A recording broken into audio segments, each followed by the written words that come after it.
as it dawned the morning, there was thunders and lightning.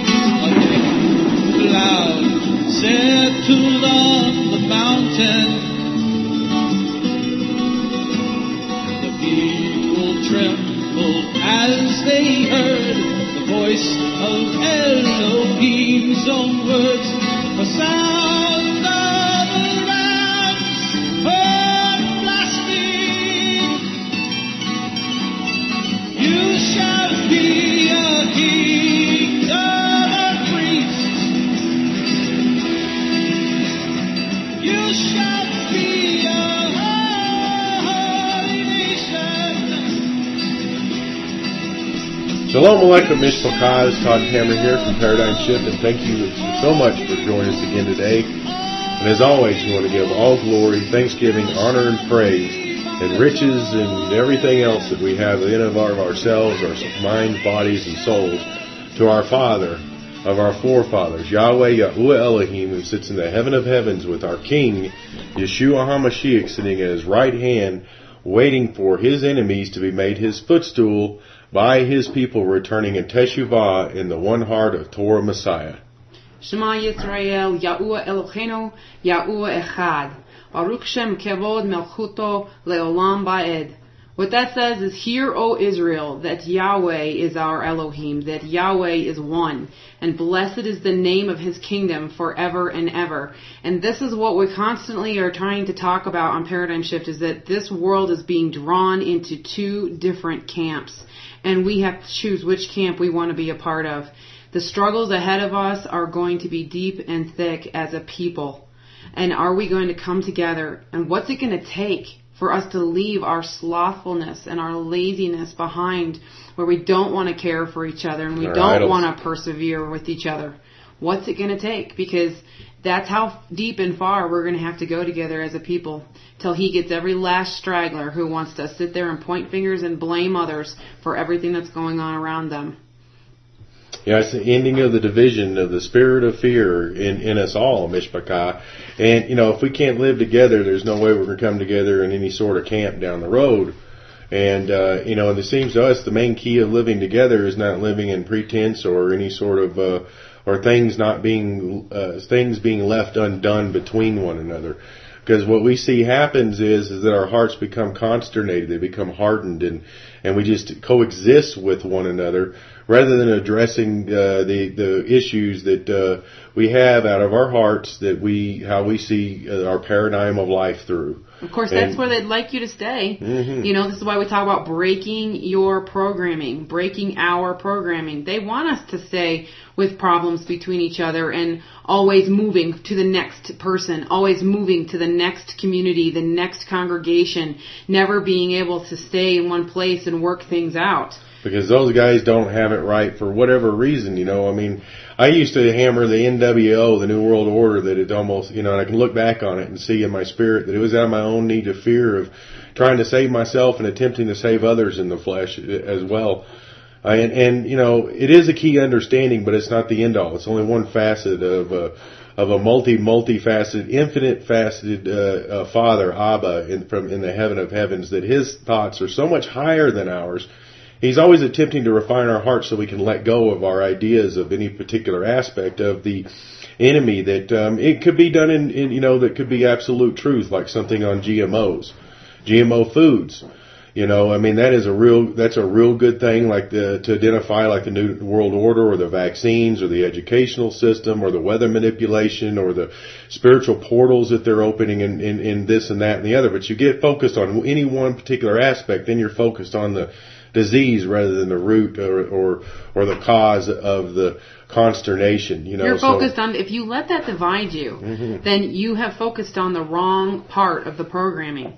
Yeah, if you see GMOs, which is a good thing, and you go about, and all you can do is if people don't accept to switch their diets immediately over GMO free, then you condemn them, and because you've got issues in your heart that you're being challenged to mature in and do something different. And if we refuse to do that, then we'll fall back on our old, stands or what do you call it, podiums that we can feel secure in preaching from, because it is truth, but we're actually just hammering people to divide away from someone because we find that an issue with them, whatever it may be, so that we can go away and continually avoiding ourselves all the time. And there's all kinds of issues out there. I mean, there's people who will divide from other people over their ideas over idolatry. There's people who will divide from other people over their ideas about smoking. There's people who will divide over other people over their ideas about animals. I mean, the list goes on and on. Sabbath, And it's all, that's feasts. part of the programming. That is part of the programming. It's, can you walk your path Republicans, and Democrats. be okay with how you're walking your path without having to conform anybody else to your image? Can you do that? Yeah, that's the real test here. Are you okay in your own shoes doing what you have been convicted to do without trying to shove your ideas down somebody else's throat?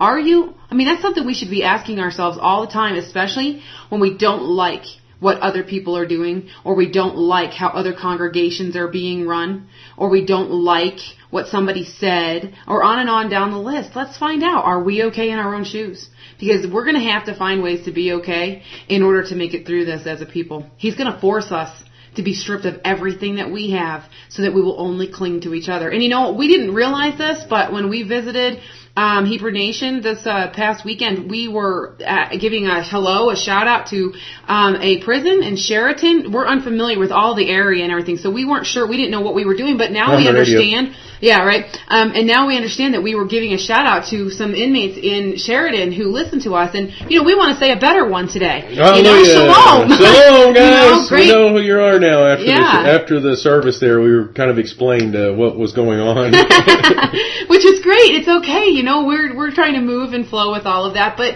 why I want to bring up this idea of these listeners in the Sheraton, or I think I'm saying that right. I don't even know if I am. It sounds like a hotel, which I know it's not. But is that these guys have been stripped of everything. And they've been thrown together in a situation where they've become dependent upon each other. And I know that they have seen, and I'm sure there's women in, too, I know that these people have seen, people come in and out of their Kodesh, their set apart groups, where they're trying to gather close to Yahweh. They've seen people have a need, be empty, and want to be filled. And they come into the group to get filled. And then when they're filled, they turn on the group.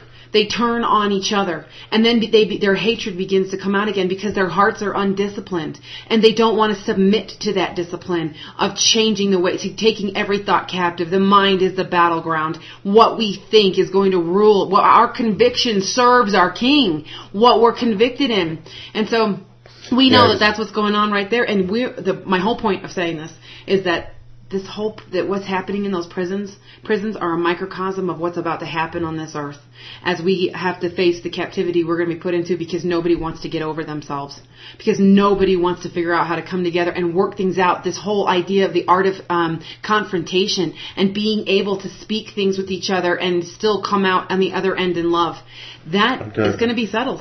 I call it the art of reproving, probably more appropriately from Scripture, and it is an art, because when we feel like we have to reprove one another on things, we have to be careful, because if it comes up out of angst or anger, out of our own spirit, like, oh, well, they're not doing GMOs, so I can't, they're eating GMOs, so I can't be with them, then, that tells us that, that's our own flesh that's trying to protect ourselves because we're being challenged on something. And, and that's where the division begins. And so what typically happens with us in this world of busyness and hermetics, of cacophony, of the disturbances of the fields of the earth, the people themselves, their spirits, their souls, through fear, then what typically happens in families or congregations is there's sort of a truce occurs, and then the things are left undone and not talked about. And then what it does is it has a tendency to put the weight all on one person's shoulders of carrying carrying a congregation, and we're not really sure on how to reprove, and at the same time, like a gentle, loving grandmother or grandfather is kind of the way to do it, because once you get to that place, you've gotten over whatever the issue is that the reproving that you need to do with someone else. You don't reprove until you come to the place where our fire has been cooled out. And then you can talk openly and in a loving manner. So yeah, I've done this and this is the way I've been. And boy, this is just some neat, revelation and releasing that it's happened in my life. And we can begin to lift one another up, and we can lift one another up in the aspects of looking to one another, because we look for the image of Yah through one another. It's through the other people that we get reproved, that we get shown where we need to be cleaned out and filtered more and more disciplined, more mature in our walk.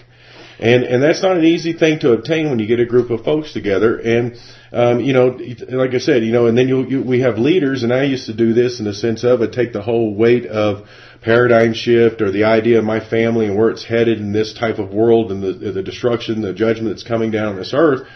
And, I went to, you really getting in the, supplying up and doing preparations and doing all this to the point that it was just, I'd drive anyone away that wasn't in that same type of mindset. And, but it comes from a good place in the sense of that I was trying to do that in trying to love my family and other people. And the thing of it is I never allowed anyone else to step up in a sense as a result of that. We all have to find a balance. We have to find a balance. We have to rely on one another, and how we find that balance is if I rely on Tamara, I rely on Brother Henry, I rely on Brother David Matthews, I rely on Brother Don, I rely on Brother Patrick, or any of these other brothers, Jay or Sean or Greg Wendell. Out there, or Wendell. I value them because I want to hear what they're going through, what their ruach is stirring in, and I look to them. Like around here, we don't make a decision around this house on our own. What we look for is if there's any disturbance in any of our spirits, and if there is, then we wait until we work that out. We talk about those disturbances so that we can collectively hear a clear voice of where we're going to go and where we're going to head. So, and that's what we're trying to achieve. And that's how each other is lifted up. And none of us are actually being leaders. But the way we've been taught in this Nicolaitan world system is that we are taught to go and sit before a leader and wait on them to tell us what direction to go. And we have that many, many times, people showing up here, coming to see paradigm shift. And of course, it's through their paradigms that they come to see us. And then when they find out we're regular people and we tell them that we are, and this is the cycle of how it goes, is that the things in you are going to reveal things in us, and the things in us are going to reveal things in you. And if we can challenge people. We can challenge to be in agreement together that we are going to love one another and assist one another through those challenges, and not make enemies and fight beyond fight. And the worst enemy is when any of us try to make another one out to be the enemy because of our particular issues that do rise up. And so, anyway, the main thing is, the glorious thing about Yah is if we are in that course, none of us are making the decision, and we are all the leaders. He's going to raise us up to be kings and priests, and our goal is to get to the place of where we don't teach one another any longer. And the only way that happens is if we allow each person and not only allow, but we also insist each person to participate in the cleaning out of their spirits with us. Because I need what you guys have out there and you guys are getting in your spirit and what you are being conditioned in and reworked in order for me to see the path to go on as well. Because the wide path of destruction, let's just sum this up right now. The wide path of destruction is through undisciplined behavior and thoughts, actions of the heart and mind. Any fire of the heart has to be put out, because we're going to come out only in one way. And that is through the wilderness again. And if you remember the wilderness, it was completely dry, a desert. Everything was taken away from us wholeheartedly. And the same thing is going to happen again in this society as it collapses. And everything is going to be taken away from us again. And of course, we think at whatever level we've come out of, whether we're living in the mountains or we're living in a city or we're living, on the moon, we think we have come out. But when you realize there are such minute connections that we always depend upon, be it anytime we can avoid working out issues between another with, movies, phones, just drive down the road, somewhere, go see somebody else, or just exist amongst a group of a bunch of people. These are the ways that are going to be taken away from us, that our society has taught us that if we just, kind of fit in, the Nicolaitan system will take over as our head, and we'll just kind of go along and we'll see where it goes, and maybe we'll land in a good spot in the end. And so for 14 years, Father has been attuning us and making us extremely sensitive to people and their needs and our needs and how it all works. And we haven't left this mountainous area for 14 years. So we took our first big trip in 14 years, 2 cycles of 7, out to Oregon, and we went and met our people. And we're looking at boats. We're looking at how we can help the Hebrew nation using boats. And so we went up and we viewed a couple of those. We had a really amazing trip. It was incredible to meet our people. And they are our family. This is the truth. Mishpacha, they exist. They're at Hebrew Nation. We have verified it now by looking them in the eyes and getting to test the spirits, face to face. And so Panaim. So what we did come away with, though, one of the major things that I know is that I smell death everywhere. From the Northwest all the way down to where we live here in southeastern Colorado. Death is, and we know death is all over the East Coast. I'm from the East Coast. 14 years ago when I was back there, when I wasn't even aware, I could smell death there.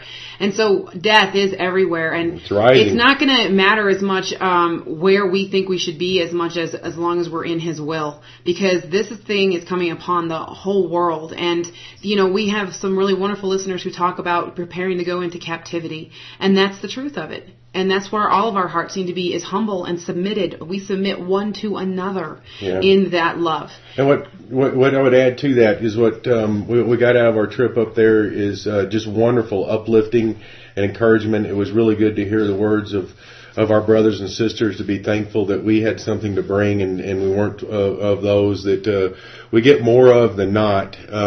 Is that they're draining in their injuries of their hearts, and they don't have the capacity yet to give, because they're completely unfilling themselves through their own issues that they bring up and cause.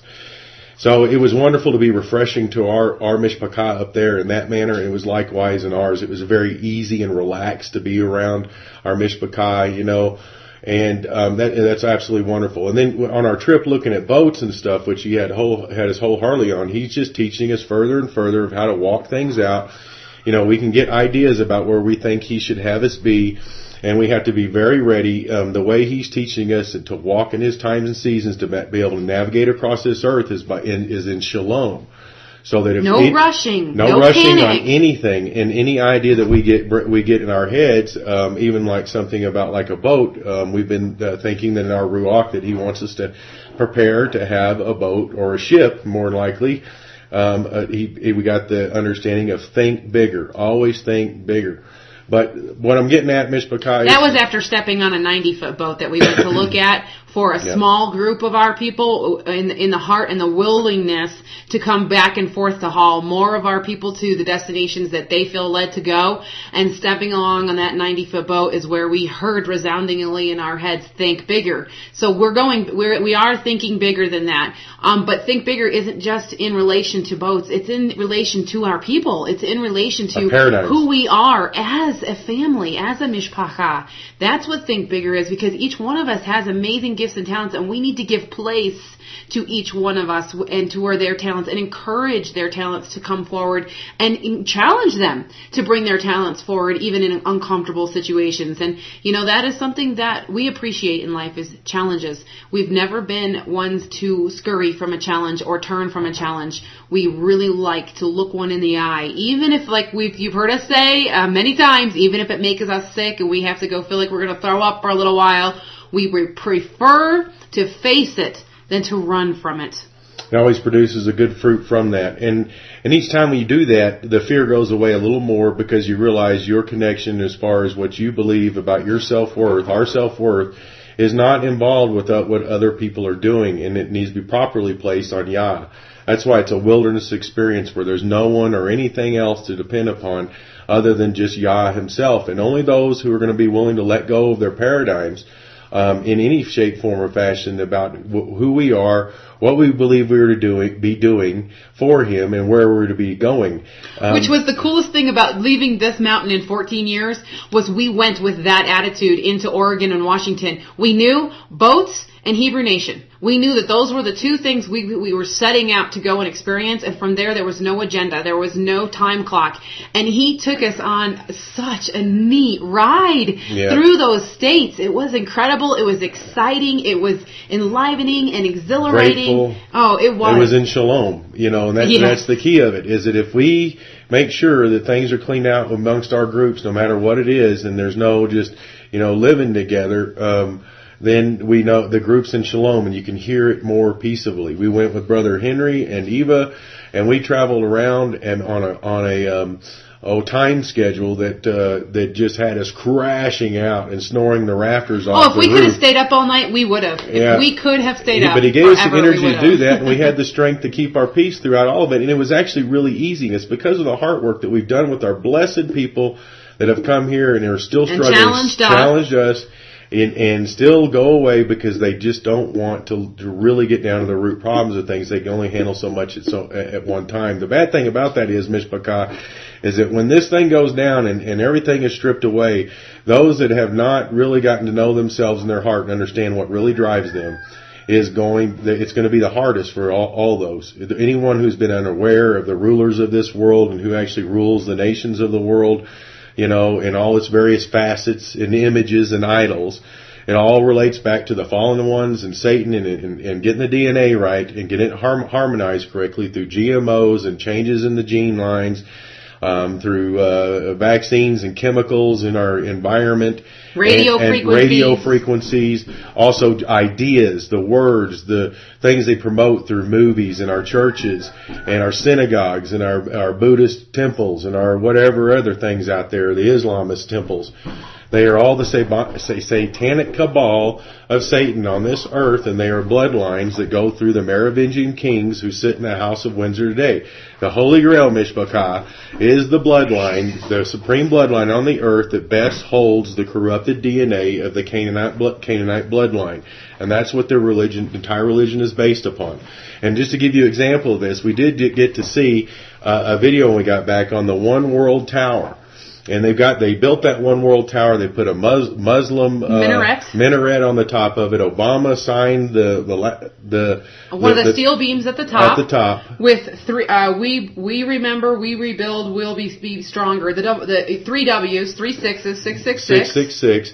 And what they're showing there, and then the place where one of the World Trade Centers sat down there, and where the foundation was, they dug it all out and they put an inverted Kaaba, or it's the place that the Muslims go to go make Mecca. When they go to Mecca and walk around the black box. Well, what they did is they put an inverted. If you took that and you shoved it into the ground, they've got a fountain now that leads into that square black box right in the center, and they got a minaret on the top of this One World Tower. So what they're saying there is, you've got these spires in Egyptians, you got it in Christianity, you got it in Islam, you got it in Buddha, you got it in every place and sanctuary on the planet. What they're saying is this one world DNA of Cain has come out. Because and what Scripture says, they turn everything upside down. So they literally turn that black box upside down at the One World Trade Center, not to announce that Islam is the one religion. It's the Satanism behind Islam, the Satanism behind Christianity, Judaism, Buddhism, all of them. Even atheism. Satanism is behind atheism. That's right. Albert Pike's letter to Manzini says that the World War III, the Third World War, they wrote down the first 2 wars and they came exactly as they predicted that they would. Why? Because they control the world and they can make it happen. So this Third World War, they said they were going to rid the world of all religions, including atheism, and that they would all come under the worship of Lucifer. We understand that that's the truth because our scriptures tell us that that's the truth, and that's where we're headed. And this one, under the ONE, the one looked like a brain. It was a brain cut in half, and it was united. That's right, into one mind. One mind. The hive mind. Again, 2 groups here, 2 kingdoms, guys. Yeah, what they're celebrating is their kingdom's rulership coming over the world again in their one DNA without the contamination of the Abrahamic DNA in there any longer. And that goes right along with Scripture. So they're showing you the inverse, the upside down of what's actually happened. They destroyed the 2 world towers, and the reason why they did that is to celebrate their one separated off weed DNA. That means, Mishpachah, our people, Abrahamic DNA, is coming out and has been divided out as well, Mishpachah. So keep getting that hard right. The weeds from the wheat. All right, keep Hallelujah. looking up. Yeshua HaMashiach's name. Hallelujah. shall have no mighty ones against my face. You shall not make for yourself a carved image, nor bow down to them. You shall not bring the name of Yahuwah your Elohim to naught. Remember the Sabbath day, keep it holy. Respect your